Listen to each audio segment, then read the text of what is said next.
Grieve अनंत coat ब्रह्मांड में बंदी छोड़ कहाए, सो तो एक कबीरे हैं जननी गणान माए। अरे दीदी आप कब आए? मैं अभी आई। मुझे पूजा ने बताया कि तुम यहाँ सत्संग सुन रहे हो। आओ दीदी बैठो। और तुम कैसे हो? बस परमात्मा की दया है। और आपके घर पर सब कैसे हैं? ठीक है, रक्षाबंधन का त्योहार है, तुम तो लेने आए नहीं, इसलिए मैं ही आ गई। क्या आपको पता नहीं, मैंने संत रामपाल जी महाराज से नाम दीक्षा ली है और हमारे गुरुजी त्योहार मनाने के लिए मना किया है। तो क्या तुम मुझसे राखी नहीं बंधवाओगे? नहीं, हम सब की रक्षा तो परमात्मा करेंगे। ठीक है, मत बंधवाओ। आप मेरे गुरुजी का सत्संग सुनिए, फिर आप खुद ही कहोगे कि मैं राखी नहीं बांध रही। ठीक है, लगाओ। इस रक्षाबंधन की क्या आवश्यकता है, क्यों इसको हम मना रहे हैं? अब रक्षाबंधन का उद्देश्य क्या है कि भाई राखी इसलिए बांधते हैं कि वो हमारी रक्षा करेगा, और भाई की रक्षा कौन करेगा? हम सब का रक्षक कबीर साहब है। कबीर परमेश्वर पूर्ण ब्रह्म परम अक्षर ब्रह्म। ये इस तरह के जो रीति रिवाजें हैं ये हमें पीड़ित करने के लिए है, हमारे को एक दूसरे से दूर करने वाली है।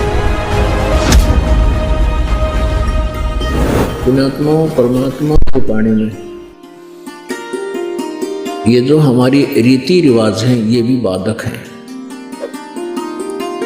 परमेश्वर ने कहा है कि मन कर धीर बांध ले रे बौरे और छोड़ दे न पछलों की रीत। अब जैसे कल या आज जैसे भी राखी का त्योहार था, रक्षाबंधन का त्योहार था, इस रक्षाबंधन की क्या आवश्यकता है, क्यों इसको हम मना रहे हैं? ये काल के चलाए हुए अपने इस टाइम पास करने की खातिर, टाइम वेस्ट करने के लिए और हमें पीड़ित रखने के लिए एक ये रीति बना रखी है। अपुणात्मा इस ज्ञान से परिचित होने के बाद हमारी आंखें खुल जाती हैं और जो समझदार बच्चे हैं वो इस बात को स्वीकार कर लेते हैं कि संत जो कहते हैं परमेश्वर का आदेश होता है, तो फिर वो स्वीकार कर लेते हैं, फिर वो समाज की नहीं मानते हैं। एक बहन ने बताया कि जी उपदेश लेने से पहले मैं राखी बांधने के लिए अपने भाई के वहाँ घर गई। वही रक्षाबंधन का दिन भाई की इंतजार कर रही थी। दुर्घटना के अंदर भाई की मृत्यु होगी, उसका शव आया, टक्कर मार मार कर रो रही थी।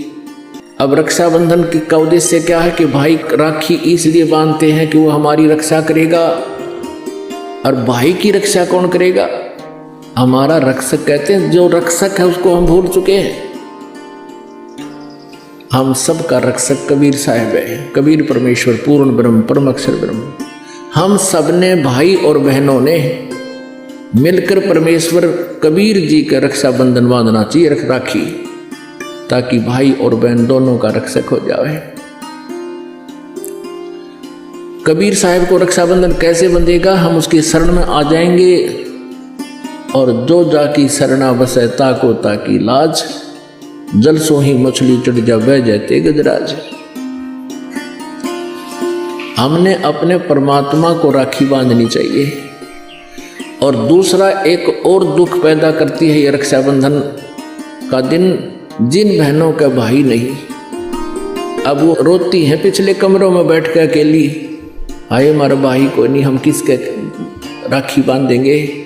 कोई चाचा के, कोई ताऊ के, कोई मामा के भाइयों की मुंह की तरफ ताकेंगे हैं, और फिर वो न सोचेंगे या पैसे लेने की मारी यहाँ आ जाती है, चाहे ना कहें पर अंदर में जरूर अवश्य होगा, ऐसा होगा। और हमने ऐसा ना करना है। हमने अपने ऊपर कर्जा नहीं चढ़ाना किसी का।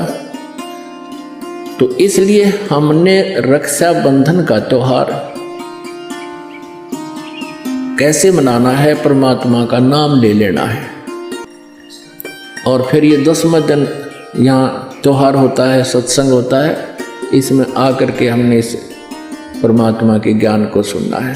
तो ये इस तरह के जो रीति रिवाजें हैं ये हमें पीड़ित करने के लिए है, हमारे को एक दूसरे से दूर करने वाली है। अब रिवाजें बन गई हैं कि बहन राखी बांधन आवेगी, उसको कुछ देना पड़ेगा, एक मजबूरी सी बन गई। तो ये भी हमारे नाते में दरार पैदा करती है। तो पुण्यात्माओं, जिन्होंने परमात्मा पाना है तो परमेश्वर के विधान को अपनाना ही पड़ेगा। तो दीदी अब बताइए कैसा लगा? अरे ऐसा ज्ञान तो मैंने कहीं सुना ही नहीं। संत रामपाल जी महाराज शस्त्रों के आधार पर भक्ति बताते हैं। दीदी आप मेरे गुरु जी की लिखी पुस्तक ज्ञान गंगा पढ़िएगा। हाँ मैं जरूर पढ़ूंगी। सत साहेब।